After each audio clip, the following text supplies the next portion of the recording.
Harry's Wife, Part 100.40, Downward Spiral, Press Piss Take. Hello, I'm H.G. Tudor. I've explained previously in parts passing that the press is a mountain of material that they're waiting to unleash with regard to the Duchess of Delusion. She, as a mid-range narcissist, isn't able to navigate her way through the media, politics, etc. in an effective way as a consequence of her narcissism creating collateral consequences. Thus, there are many skeletons lurking in those particular closets. It's also the case that the only publications that speak favourably of her are either those supported by demented, brainless shuggers who can't actually see what she is, or people who don't really give a flying fuck about her, but they need to pay the bills, and if her PR agency chucks some dollars their way, they will talk favourably about her. After all, anyone with a semblance of brain power is not going to speak favourably about this ne'er-do-well, unless they're being paid to do it. Lining up against the supine publications, which are only there as PR puff piece organs, are many publications that continue to take potshots at her, deriding her, pointing out her inconsistencies and contradictions. We've also, of course, seen a greater use of the N-word, narcissist, as I explained in parts passive of this series. Now, as a consequence of the mini-royal tour that is taking place as I speak to you, the heavyweight publication that is The Times weighs in with a beautifully juicy piece which lands blow after blow upon Harry's wife. It's written by Hilary Rose.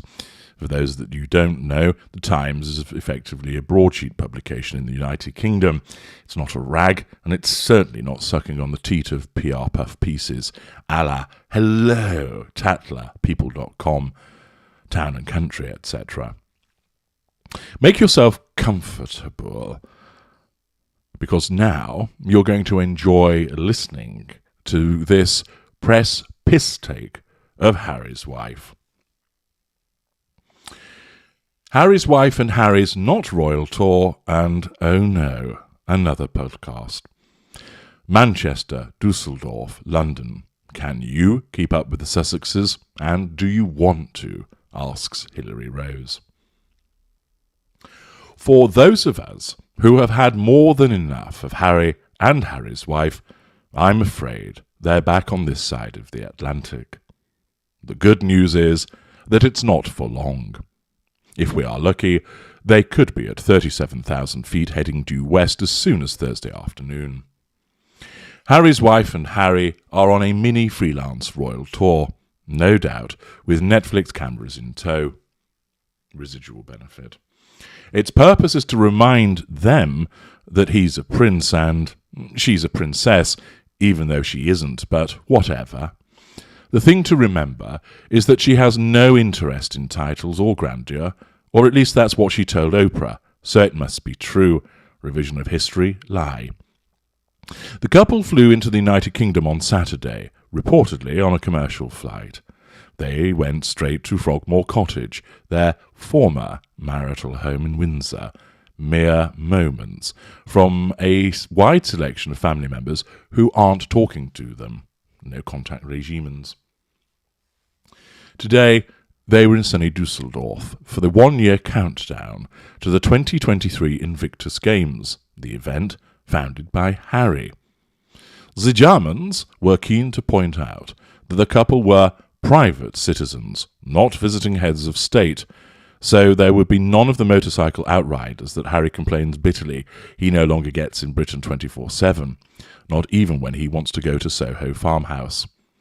Happily, in Dusseldorf, there were metal crowd control barriers and police roadblocks to speed their journey into the city, as well as a visitor book to sign, and all the things that private citizens who want to live quiet lives in California could hope for when visiting Germany in a private capacity. Oh, and a red carpet and velvet ropes, because what is the point of being a humanitarian and philanthropist if you can't walk down a red carpet? They went on a Rhine cruise as well, during which it was expected that Harry would speak but not be spoken to. This may be a metaphor for his entire life. It's hard to be sure. Their first engagement, however, was yesterday in Manchester, when Harry's wife gave a speech at the One Young World conference. The conference promised transformative discussion over several days on subjects including gender equality and ethical leadership. The last time Harry's wife and Harry were in the United Kingdom for the Platinum Jubilee, they were booed by some of the crowd on the steps of St. Paul's. This time, they took the sensible precaution of removing the public from around the conference venue well before they were due to arrive, although that didn't stop some intrepid Mancunians from booing them at the station instead. No doubt, their team would cite the sort of security issues that make it impossible for William and Kate to go on a walkabout. Wait. The One Young World's opening ceremony lasted 2 long hours. They played the national anthem, of course, because how else would you open a random conference on a Monday in Manchester? Then the hostess came on and asked, "What's the best way to follow a national anthem?" raising hopes that we might cut to the chase before dashing them by saying that the answer was not a national treasure, so not Harry and Harry's wife then. Instead, Andy Burnham gave a party political broadcast about Andy Burnham and urged us to support the Prime Minister of Finland. I am not making this up. A rap started and ended with God Save the Queen. Then the stage went dark. Could it be? No, it could not. Instead, we welcomed a partner at Clifford Chance, the Chief Digital and Commercial Officer at Unilever, many people whose job title contains the word strategic, Bob Geldof and the First Lady of Guyana. Finally, an hour in, Harry's wife and Harry made their entrance through the audience, rather like Ant and Dec on Saturday Night Takeaway. Harry was billed as an advocate for mental health. Harry's wife was an advocate for something or other, while Archwell and her podcast got a plug. Job done. Harry looked bewildered. Harry's wife did not. They greeted various people, sat down. The audience went quiet, and then a flag-waving ceremony. Seriously? On and on it went. Everyone clapped the flags of Saudi Arabia, Syria, and Russia. Then Bob Geldof came on to give a rambling speech about nasty autocrats and murderous despots. Finally, Harry's wife took to the podium and spoke eloquently and with great passion about herself. Tonight, the freelance royals are heading back to London, and on Thursday, Harry is expected to cast his stardust over another charity event, the Well Child Awards.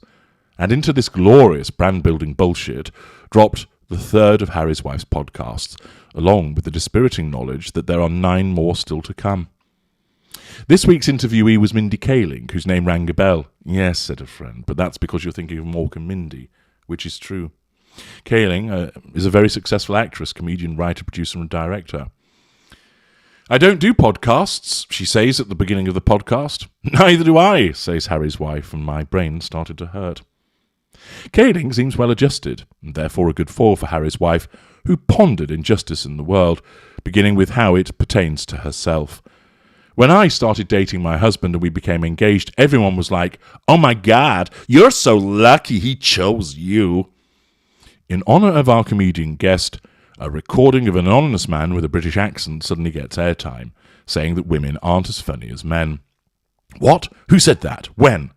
Alas, we're moved on to how Harry's wife was an ugly duckling, or rather, not conventional beauty. Now maybe would be seen as beautiful. Good grief.